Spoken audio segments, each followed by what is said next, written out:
UP special का previous question bank चल रहा था वाईसीटी बुक से। तो देखते हैं, आगरा की मोती मस्जिद का निर्माण शाहजहां ने बनवाया था। आगरा किले में स्थित मोती मस्जिद चमकता हुआ मोती का निर्माण शाहजहां ने करवाया था। मोती मस्जिद को पर्ल मॉस्क की उपाधि दी गई है। शाहजहां ने इस मस्जिद का निर्माण अपने शाही दरबार के लिए करवाया था।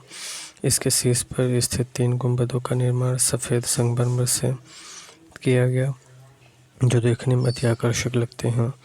यहाँ गुंबददार खोखों से बनी एक श्रृंखला है, जिसका निर्माण मुख्य तौर पर हिंदू वास्तुकला से प्रेरित होकर किया गया था। फर्रुखाबाद में गंगा नदी के किनारे मुगल घाट का निर्माण बादशाह ने करवाया था। मुगल घाट का निर्माण फर्रुखाबाद में गंगा नदी के किनारे मुगल घाट का निर्माण किस बादशाह ने करवाया था?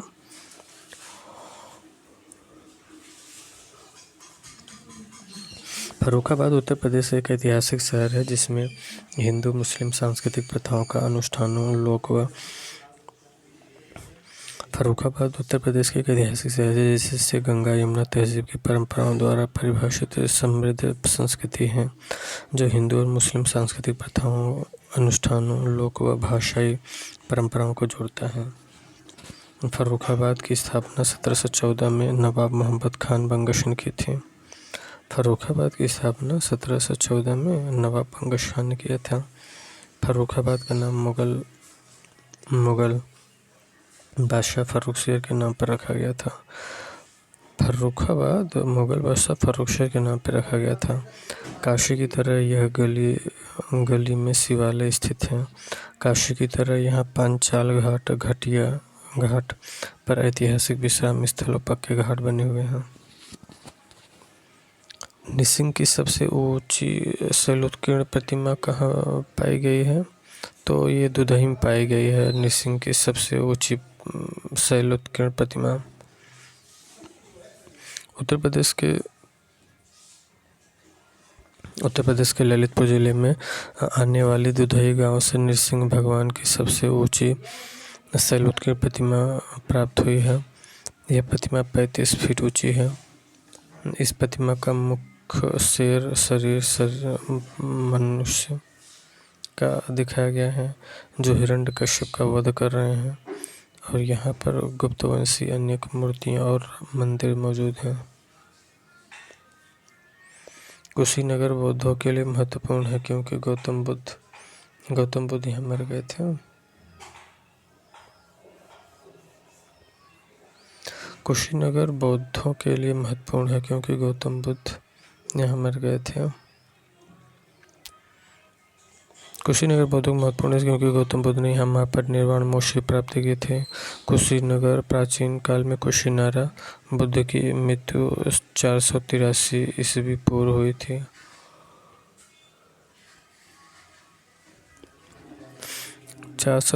ईसा पूर्व बुद्ध की मृत्यु, महापरिनिर्वाण। यहाँ पर बुद्ध के 8 स्तूपों में से एक स्तूप बना है, जिसे रामाभर स्तूप कहा गया है, जहाँ बुद्ध की अस्थियाँ रखी हैं। कुशीनगर बौद्ध लोगों का एक लोकप्रिय पर्यटन स्थल है। यहाँ है रामाभर स्तूप। कुशीनगर बौद्ध लोगों का एक प्रिय पर्यटन स्थल है। यहाँ है रामाभर स्तूप।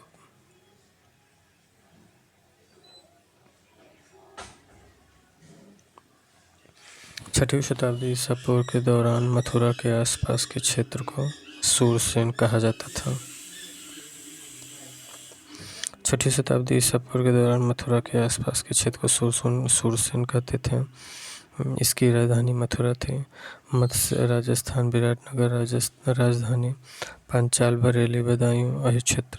मत्स्य जो राजस्थान में था ना, इसकी राजधानी विराटनगर थी, और पांचाल जो बरेली बदायूं में था पांचाल इसकी राजधानी अहि क्षेत्र और कामपिल्ले थी। 2 राजधानी थी, उत्तरी पांचाल का क्षेत्र और दक्षिणी का कामपिल्ले। अंग जो बिहार में था, चंपा इसकी राजधानी थी। उत्तर प्रदेश में पहली बार 1887 में प्रकाशित होने वाले दैनिक समाचार हिंदुस्तान के संपादक कौन थे? मदन मोहन मालवीय। उत्तर प्रदेश में 1887 में प्रकाशित होने वाले दैनिक समाचार हिंदुस्तान के संपादक मदन मोहन मालवीय थे। मालवीय जी का जन्म प्रयाग में सन 1861 में हुआ था। उन्होंने वर्ष 1916 में बनारस हिंदू विश्वविद्यालय की स्थापना की।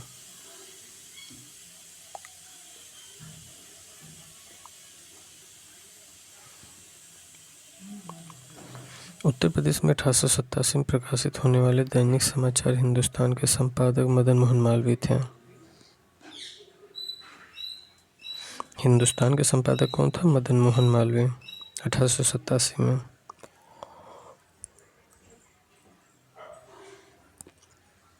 मालवीय जी का जन्म प्रयाग में सन 1861 में हुआ था। इन्होंने वर्ष 1916 में बनारस हिंदू विश्वविद्यालय की स्थापना की थी।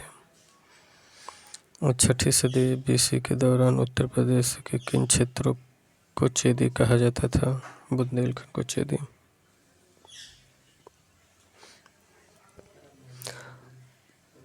तो बौद्ध ग्रंथ अंगुत्तर निकाय के अनुसार 6ठी शताब्दी ईसा पूर्व भारतवर्ष 16 महाजनपदों में बटा था। इन महाजनपदों में उत्तर प्रदेश में 8 महाजनपद शामिल थे। 8 महाजनपद, इनका विवरण निम्न है। काशी की राजधानी वाराणसी, और ये वाराणसी के आसपास का क्षेत्र था। वत्स, कौशाम्बी इलाहाबाद के आसपास से। कौशल जो था, कौशल श्रावस्ती फैजाबाद के आसपास का। मल्ल कुशीनारा देवरिया के आसपास। चेदी शक्तिमती बुंदेलखंड के आसपास। कंबोज हाटक राजौरी हजारा के आसपास। कंबोज की राजधानी हाटक या राजौरी एवं हजारा के आसपास। सूरसेन की राजधानी मथुरा या मथुरा के आसपास है। सूरसेन की राजधानी मथुरा के आसपास क्षेत्र है। पंचाल की राजधानी यही क्षेत्र। बरेली, बदायूं, फर्रुखाबाद।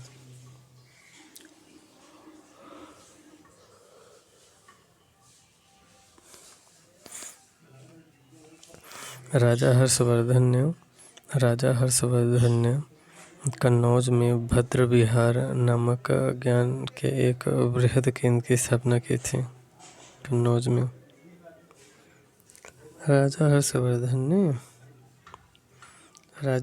ने कन्नौज में भद्र विहार नामक ज्ञान के एक बृहद केंद्र की स्थापना किया था। कन्नौज में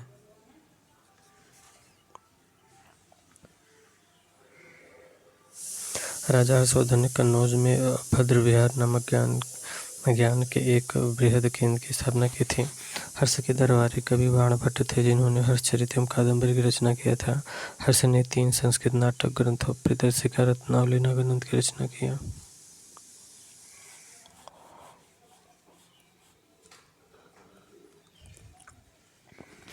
अशोक स्तंभ में उत्कीर्ण किए गए शेर का मुख, जिसे भारत सरकार द्वारा राष्ट्रीय प्रतीक के रूप में अपनाया गया है, वो सारनाथ के संग्रहालय में संरक्षित है। चंदेल शासक के दौरान देख लेते हैं। सारनाथ में अशोक के जो स्तंभ बनवाए उसके शीर्ष भाग को सिंह चतुर्मुख कहते हैं। इस मूर्ति में 4 भारतीय सिंह पीठ सटाए हुए खड़े हैं। सारनाथ स्तंभ का यह शीर्ष भाग वर्तमान समय में सारनाथ के संग्रहालय में रखा हुआ है। यह सिंह चतुर्मुख शीर्ष स्तंभ ही भारत सरकार द्वारा राष्ट्रीय प्रतीक के रूप में अपनाया गया है।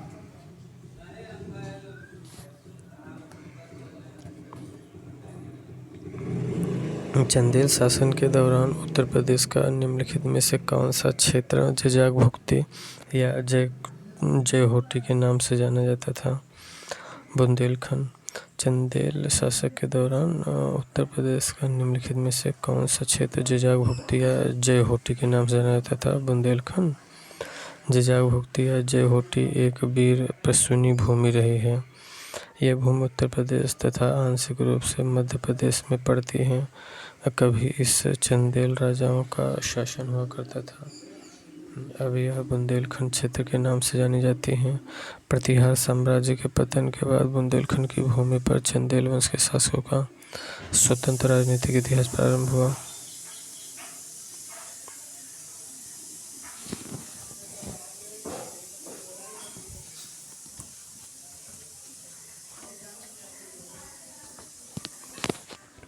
आगरा और अवध के संयुक्त प्रांत, जिन्हें अब उत्तर प्रदेश के नाम से जाना जाता है, ने वर्ष 1921 में अपनी राजधानी को इलाहाबाद से लखनऊ स्थानांतरित किया। आगरा एवं अवध के संयुक्त प्रांत, जिन्हें अब उत्तर प्रदेश के नाम से जाना जाता है, की राजधानी को वर्ष 1921 ईस्वी में इलाहाबाद प्रयागराज से लखनऊ स्थानांतरित की गई। वर्तमान समय में लखनऊ उत्तर प्रदेश की प्रशासनिक व विधायिक राजधानी तथा इलाहाबाद न्यायिक राजधानी के नाम से जानी जाती है। उत्तर प्रदेश का उच्च न्यायालय इलाहाबाद में स्थित है, जिसकी एक खंडपीठ लखनऊ में है। गौतम बुद्ध की मां देवदह राज्य के शासक परिवार से थी, जो अब उत्तर प्रदेश के बस्ती जिले की रहने वाली थी। महात्मा गौतम बुद्ध की मां का नाम महामाया था। वह देवदह की राज्य की कोली वंशी शासकीय परिवार से संबंध थी।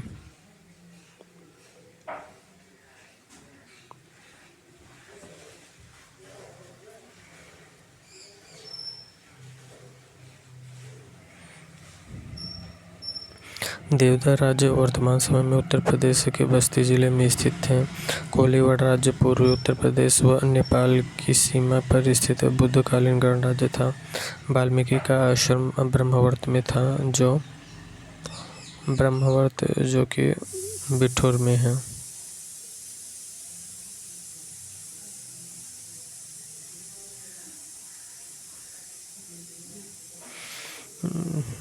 महर्षि वाल्मीकि आश्रम वह स्थल है जहाँ एक ऋषि वाल्मीकि ने बैठकर महाकाव्य रामायण की रचना की थी। अब महर्षि वाल्मीकि का आश्रम ब्रह्मवर्त में था, जो कि वर्तमान में बिठूर में स्थित है। बिठूर एक प्रसिद्ध हिंदू धार्मिक स्थल है, जो कि उत्तर प्रदेश के कानपुर में स्थित है।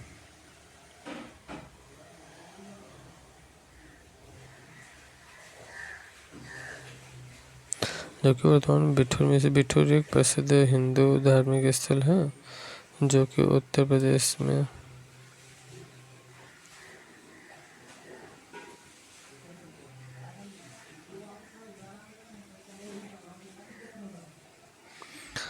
पहली जनवरी 1845 को उत्तर प्रदेश ने बनारस अखबार नामक पहला हिंदी समाचार पत्र निकाला, जिसे गोविंद रघुनाथ ने संपादित किया था। 1845 में हिंदी समाचार पत्र निकाला गोविंद रघुनाथ दत्त ने। 1 जनवरी 1845 को उत्तर प्रदेश राज्य सरकार से बनारस अखबार नामक पहला हिंदी समाचार पत्र निकाला।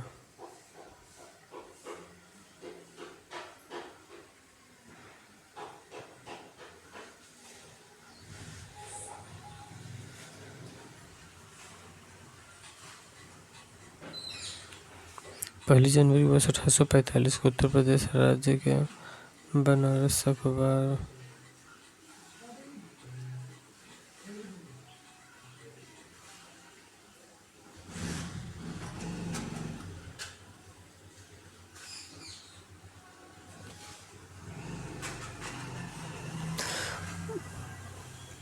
बनारस अखबार ये पहला हिंदी समाचार पत्र था 1845 में, जिसको गोविंद नारायण दत्त ने संपादित किया था।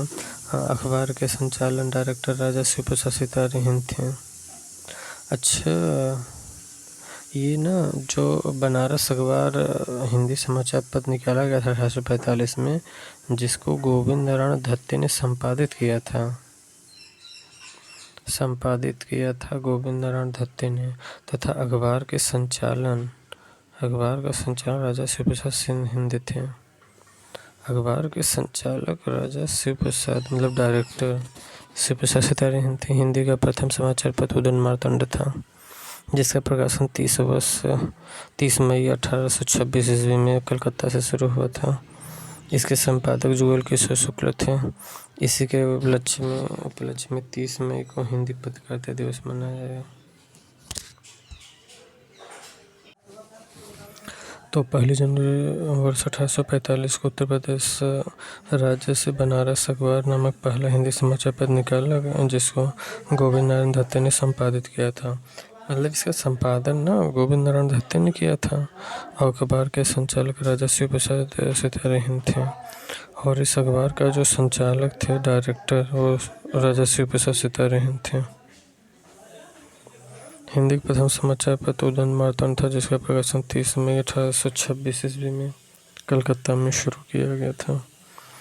इसके संपादक जुगल किशोर शुक्ल थे। इसी के उपलक्ष्य में 30 मई को हिंदी पत्रकारिता दिवस मनाया गया।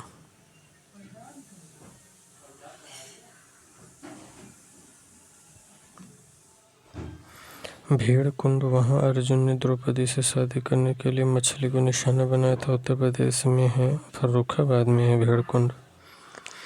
भेड़ कुंड और अर्जुन ने पांचाल नगरी से द्रौपदी की पुत्री द्रौपदी से शादी करने के लिए मछली की आंख को निशाना बनाया था। उत्तर प्रदेश राज्य के फर्रुखाबाद जिले में स्थित है।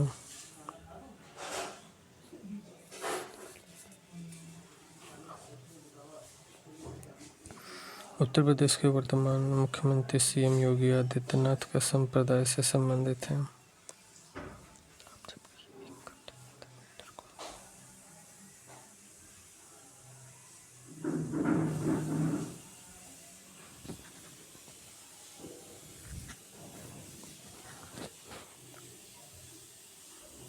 उत्तर प्रदेश के वर्तमान मुख्यमंत्री योगी आदित्यनाथ ने संप्रदाय से संबंधित हैं। नाथ। उत्तर प्रदेश के वर्तमान मुख्यमंत्री योगी आदित्यनाथ जो है नाथ संप्रदाय से संबंधित हैं। योगी आदित्यनाथ का मूल नाम अजय सिंह बिष्ट है। इनका जन्म 5 जून 1872 में उत्तराखंड के पौड़ी गढ़वाल जिले में हुआ था। ये गोरखपुर के प्रसिद्ध गोरखनाथ मंदिर के महंत एवं राजनेता हैं। एवं वर्तमान में उत्तर प्रदेश के 21वें मुख्यमंत्री हैं। ये हिंदू युवाओं को सामाजिक, सांस्कृतिक और राष्ट्रवादी समूह हिंदू वाहिनी के संस्थापक भी हैं, जिसका संबंध नाथ संप्रदाय से है। सूफी कवि अमीर खुसरो का जन्म उत्तर प्रदेश के किस जिले में हुआ? एटा जिले में हुआ। सूफी कवि अमीर खुसरो का जन्म उत्तर प्रदेश के एटा जिले में हुआ। सूफी कवि अमीर खुसरो का जन्म 1253 ईस्वी में उत्तर प्रदेश के एटा जिले के पटियाली नामक ग्राम, वर्तमान में कासगंज में हुआ था। इन्हें तबला तथा खड़ी बोली का आविष्कारक माना जाता है। इन्होंने 8 सुल्तानों के शासन से देखा। बहू बेगम का मकबरा उत्तर प्रदेश के बहू बेगम को फैजाबाद में है। बहू बेगम का मकबरा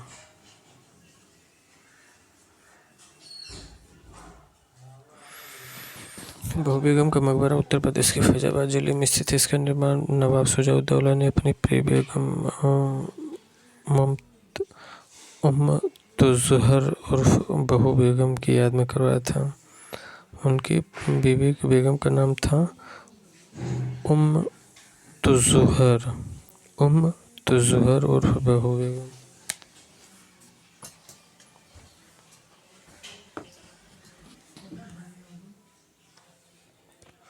उत्तर प्रदेश के निम्नलिखित में से किस जिले को नवाबों का शहर भी कहा जाता है? लखनऊ। नवाबों का शहर लखनऊ। नवाबों का शहर लखनऊ। उत्तर प्रदेश की राजधानी लखनऊ को नवाबों का शहर के नाम से जाना जाता है। लखनऊ के वर्तमान स्वरूप की स्थापना नवाब वासुदेव ने 1775 में किया था। लखनऊ के वर्तमान स्वरूप की स्थापना नवाब वासुदेव ने किया था।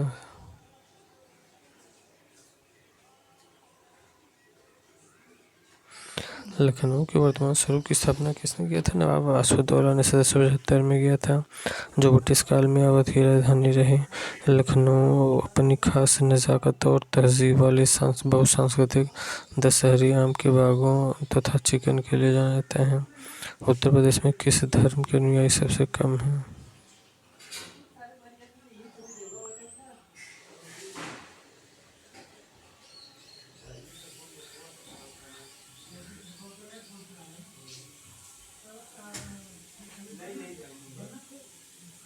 उत्तर प्रदेश में किस धर्म के अनुयायी सबसे कम हैं? पारसी। उत्तर प्रदेश में हिंदू 79.73% हैं, मुस्लिम 19.26% हैं,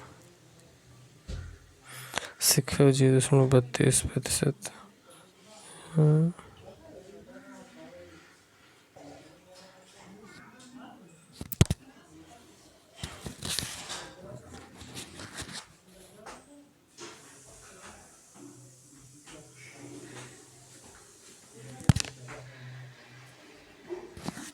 हिंदू 89.73%, मुस्लिम 19.26%, सिख 0.32%, ईसाई 0.18%, जैन 0.11% है।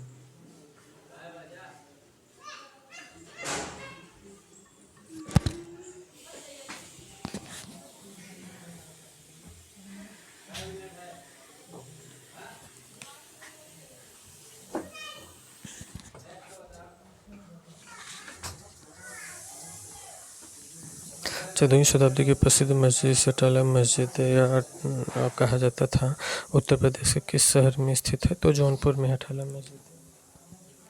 अटाला मस्जिद उत्तर प्रदेश के जौनपुर जिले में स्थित है। अटाला मस्जिद को शर्की राजवंश के इब्राहिम शाह शर्की ने 1408 ईस्वी में बनाया था। अटाला मस्जिद शर्की स्थापत्य शैली का उत्तम नमूना है।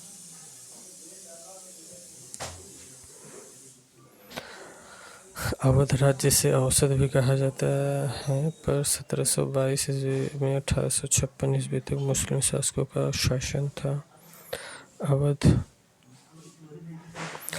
पर शासन करते समय शासकों ने निम्नलिखित में से कौन सी उपाधि बनाई थी?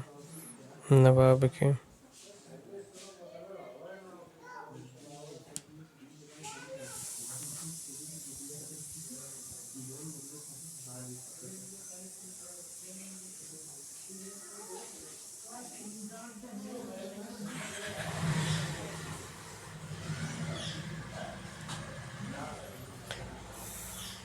उत्तर प्रदेश के किस शहर में ऐतिहासिक स्मारक बड़ा इमामबाड़ा, छोटा इमामबाड़ा है? तो लखनऊ में है।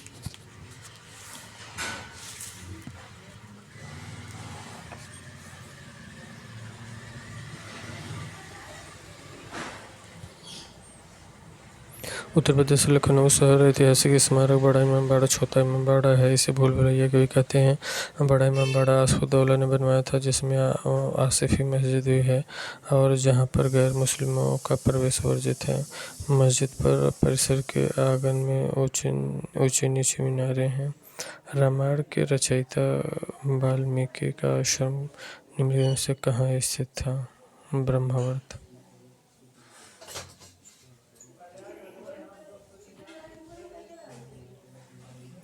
रामायण के रचयिता वाल्मीकि का आश्रम निम्नलिखित में से कहाँ स्थित था? ब्रह्मावर्त।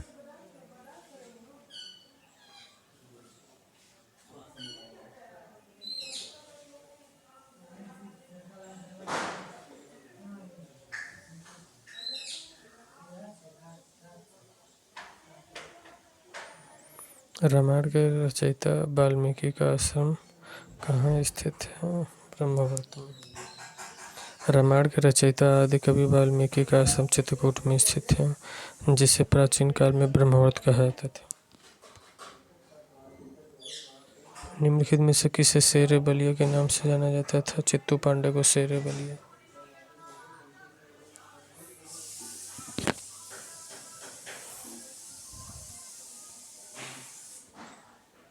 चित्तू पांडे भारत के स्वतंत्रता संग्राम सेनानी थे, जिन्हें शेर बलिया के नाम से जाना जाता था और उन्होंने वर्ष 1942 ईस्वी में बलिया में भारत छोड़ो आंदोलन में महत्वपूर्ण भूमिका निभाई थी। 10 अगस्त 1942 को बलिया में स्थापित अस्थायी सरकार अवध की रियासत से उस प्रसिद्ध बहू बेगम का नाम क्या है, जिन्होंने 1857 में विद्रोह में अंग्रेजों के साथ होने वाली लड़ाई में भाग लिया था? तो बेगम हजरत महल।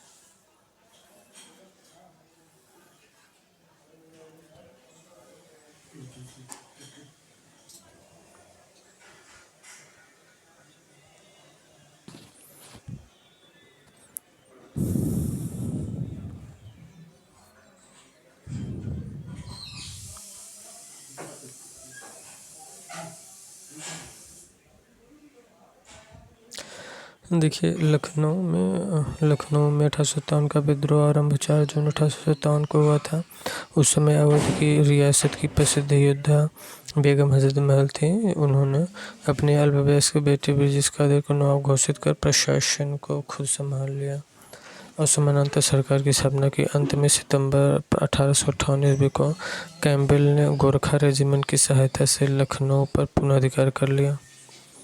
सितंबर 1858 को कैम्पबेल ने गोरखा रेजिमेंट की सहायता से लखनऊ पर पुनः अधिकार कर लिया।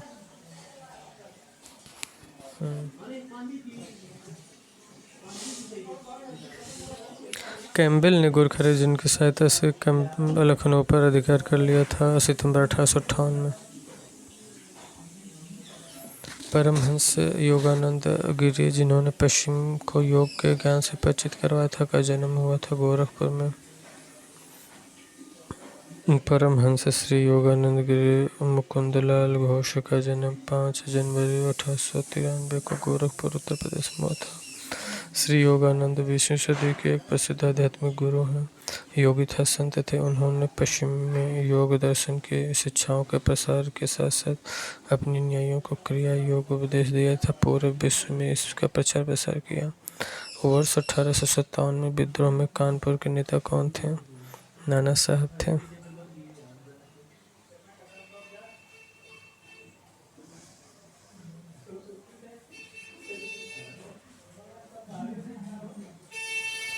वर्ष 1857 के विद्रोह में कानपुर नेता नाना साहब थे। वर्ष 1857 के भारतीय विद्रोह, जिसे भारतीय स्वतंत्रता संग्राम सिपाही विद्रोह के नाम से जाना जाता है, इस विद्रोह के विभिन्न राजनीतिक, आर्थिक, धार्मिक, सैनिक तथा सामाजिक कारण बताए गए हैं और यह ईस्ट इंडिया कंपनी के खिलाफ व्यापक विद्रोह था।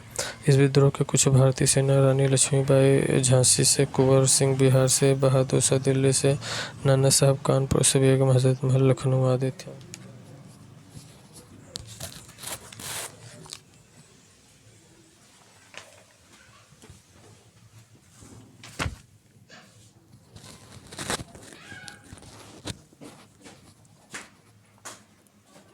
इखलास खान का रोजा मकबरा उत्तर प्रदेश के निम्नलिखित में से किस जिले में स्थित है? बदायूं में। इखलास खान का रोजा मकबरा उत्तर प्रदेश के निम्नलिखित किस जिले में स्थित है? बदायूं में है।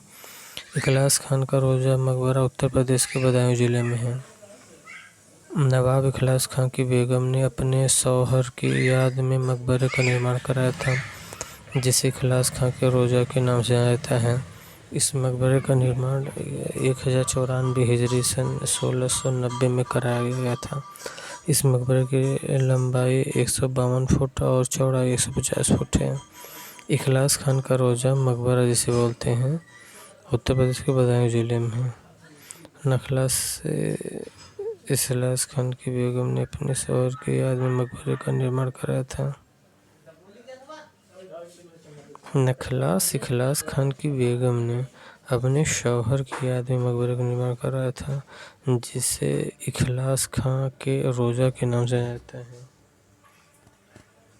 इस मकबरे का निर्माण 1094 हिजरी सन 1690 में कराया गया था। इस निर्माण की लंबाई और 152 फुट और चौड़ाई 150 फुट। सारनाथ वह पवित्र स्थान है जहाँ भगवान बुद्ध ने अपना पहला उपदेश दिया था और निम्नलिखित में से किस शहर के बहुत नज़दीक स्थित है? वाराणसी के नज़दीक। सारनाथ वह पवित्र स्थान है जहाँ भगवान बुद्ध ने अपना पहला उपदेश दिया था।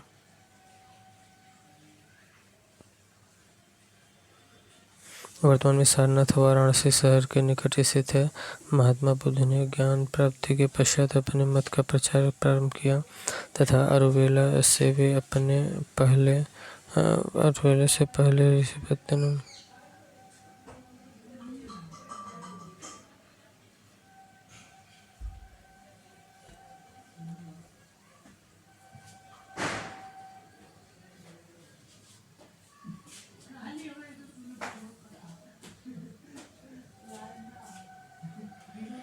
महात्मा बुद्ध ने ज्ञान प्राप्ति के पश्चात अपने मत का प्रचार प्रारंभ किया। अरुवेला से वे सबसे पहले ऋषिपत्तनम सारनाथ आए थे। यहाँ उन्होंने 5 ब्राह्मण सन्यासियों को पहला उपदेश दिया था।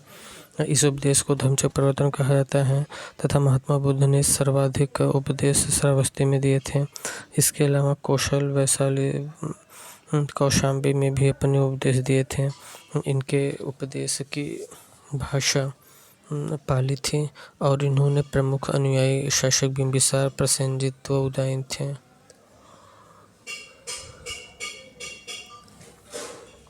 उत्तर प्रदेश को पहले संयुक्त प्रांत के नाम से जाना जाता था।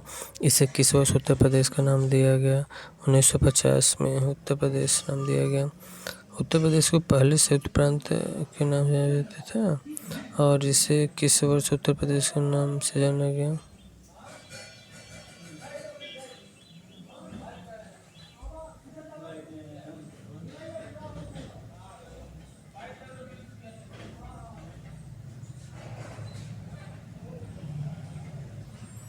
उत्तर प्रदेश को पहले संयुक्त प्रांत के नाम से जाना जाता था और इसे किस वर्ष उत्तर प्रदेश का नाम दिया गया? 1950 में। 1 अप्रैल 1937 को ब्रिटिश शासन के दौरान उत्तर प्रदेश का संयुक्त प्रांत आगरा व अवध के रूप में स्थापित किया गया था। ब्रिटिश शासनकाल में इसे संयुक्त प्रांत कहा जाता था, जिसे 24 जनवरी 1950 को बदल दिया।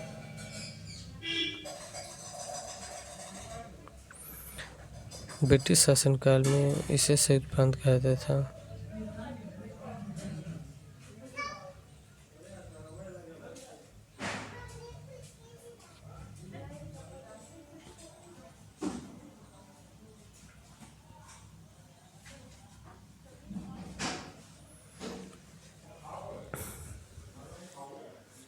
आठ 24 जनवरी 1950 को इसका नाम उत्तर प्रदेश किया गया संयुक्त प्रांत से और 9 नवंबर 2000 को इससे एक नया राज्य उत्तराखंड बना। उत्तर प्रदेश के 13 जिलों को काटकर उत्तर प्रदेश दिवस 24 जनवरी को बनाया गया। मतलब उत्तराखंड 13 जिलों को काट कर बनाया गया था और उत्तर प्रदेश 24 जनवरी को मनाया जाता है। नेक्स्ट टॉपिक अगले क्लास में देखेंगे।